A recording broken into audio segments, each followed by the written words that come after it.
Oi, o CISASUR está começando agora. O desgaste causado pelo excesso de exercícios físicos, lesões causadas por acidentes, por artrose ou pela idade avançada, enfim, tudo pode comprometer os ossos do quadril. E pode ser necessária a colocação de uma prótese. Nós vamos conversar com o ortopedista Luiz Sérgio Marcelino sobre estas próteses e saber em que casos elas são indicadas. Será que além dos ossos, a idade também pode influenciar no sorriso, na vontade de sorrir?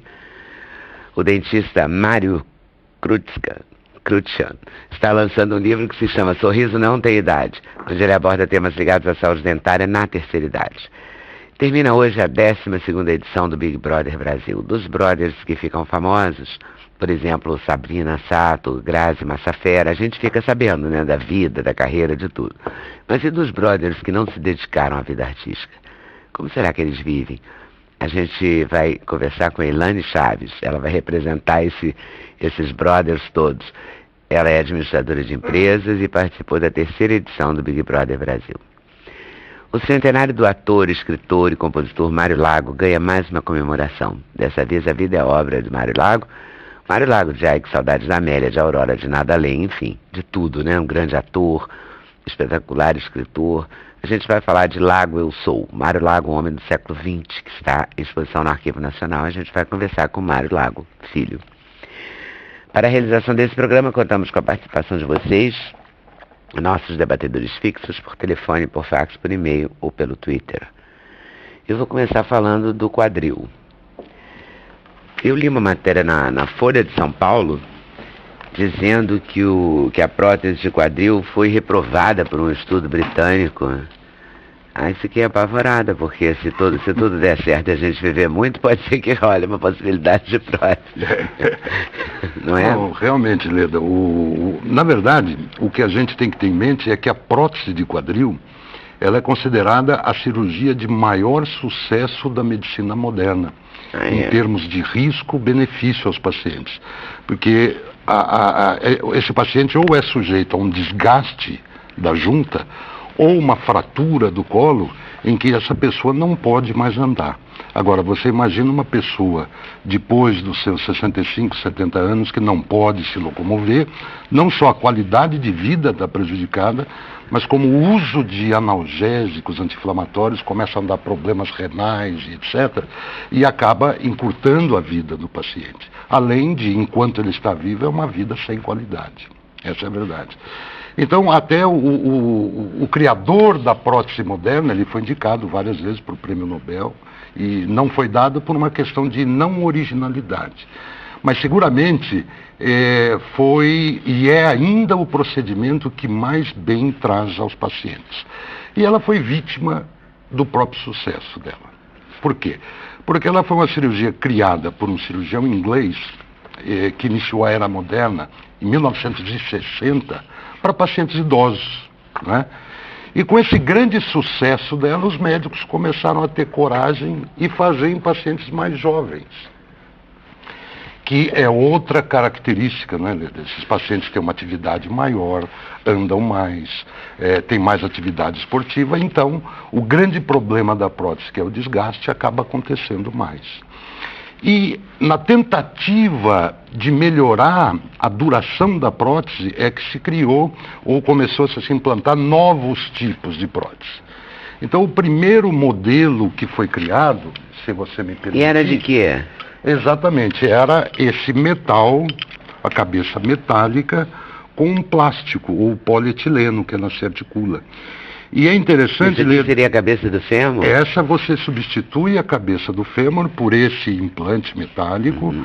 Aqui você tem uma cabeça metálica também que se articula com o plástico, né? Interessante que essa articulação metal com plástico, ela resistiu à prova do tempo, quer dizer, desde 1960 até hoje ela ainda está em utilização. Então você veja que são 50 anos utilizando. Mas, evidentemente, se objetivou próteses que duram mais, por causa dos pacientes mais jovens. Então, aí foram criadas outros materiais, Leda, e uma delas, na mesma época que esta, a metal-metal. Então, aqui é o contrário. A cabeça metálica se articula também com um componente metálico. É melhor? Então, essa é o que eles pensavam. É a evolução, né? É a evolução, exatamente. E a outra seria a de cabeça cerâmica, que é mais moderna, articulando também com uma parte da bacia de cerâmica. Então, Leda, para a gente ter uma ideia... Parece meio Philip Stark. É, parece. É muito bonito. Aqui, então, um quadril normal. Vamos ver aqui, ó, o quadril normal. Isso, com a cartilagem bonitinha, a parte da bacia, né, que se articula bem. E aqui um quadril com desgaste. Você vê que a junta está totalmente desgastada, a cartilagem está desgastada. Isso dói muito. E é uma dor constante. É uma dor que a pessoa, por exemplo, ela senta, a hora que ela vai levantar, ela tem uma dor horrível. Até dar os primeiros passos, depois alivia um pouquinho. Mas continua doendo, né? E isso dura o tempo todo. Então não tem remédio que resolve, né? Então a cirurgia foi justamente proposta com esse objetivo. Aqui então mostrando para vocês um quadril, um raio-x, um quadril normal, um quadril com desgaste e aqui ele com a prótese. Que é exatamente esses componentes que acabamos de mostrar para vocês, né? Então essa é a chamada artroplastia ou prótese de quadril. E para quem ela é indicada? Para quem não tem a cartilagem mais? Isso, para quem teve algum processo que culminou com a destruição da junta. Isso pode ser assim, de um tombo? Pode ter uma fratura do colo do fêmur e essa cabeça do fêmur morrer por alguma circunstância, que é 40% chega a acontecer. E mesmo na pessoa idosa, quando quebra a cabeça do fêmur, quando ela desvia, a chance disso aí colar é mínima.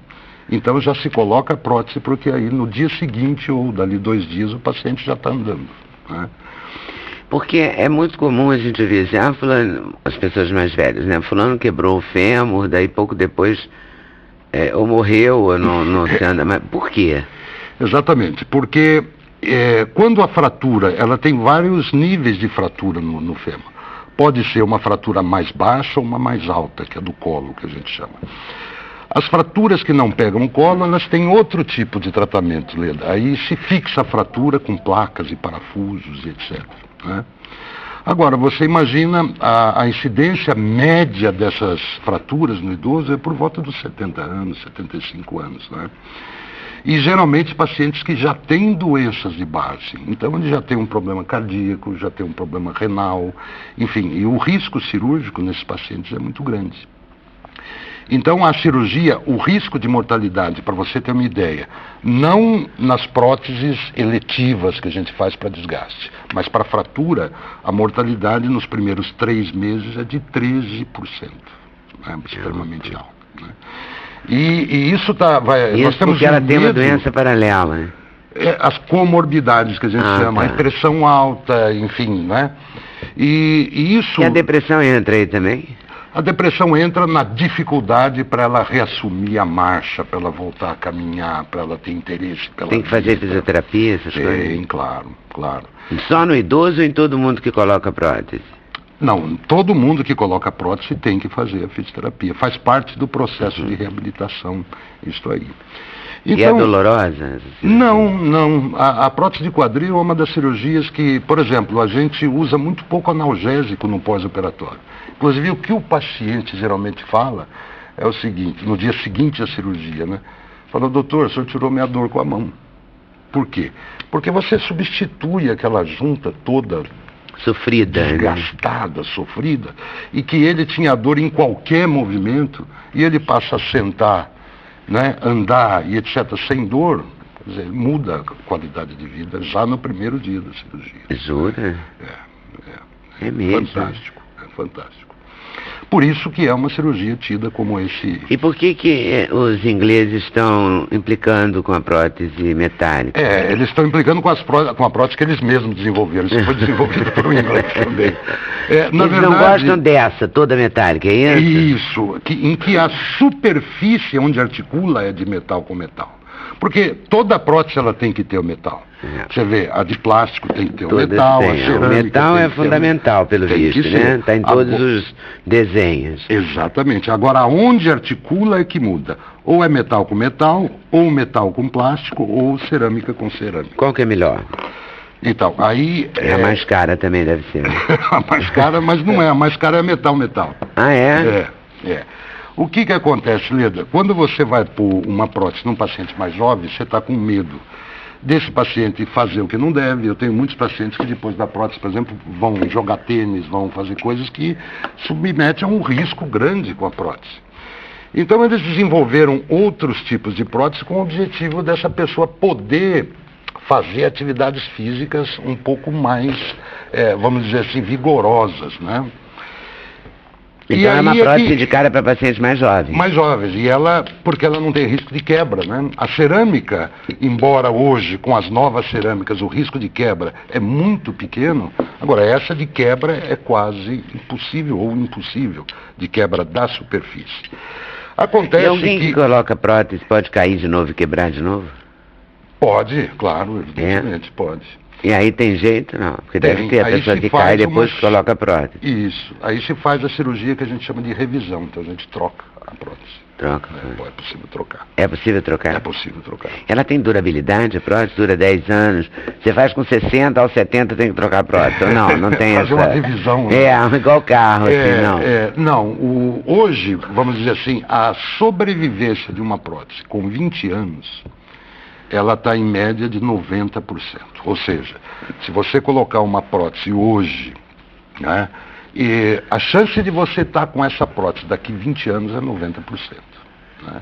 Então isso, claro, foi uma coisa que foi se obtendo com o tempo, com as evoluções, com as inovações, muito embora nem toda inovação é avanço. Às vezes algumas pessoas têm alguns delírios criativos, né, uns rompantes científicos e fazem um desenho que vira uma tragédia.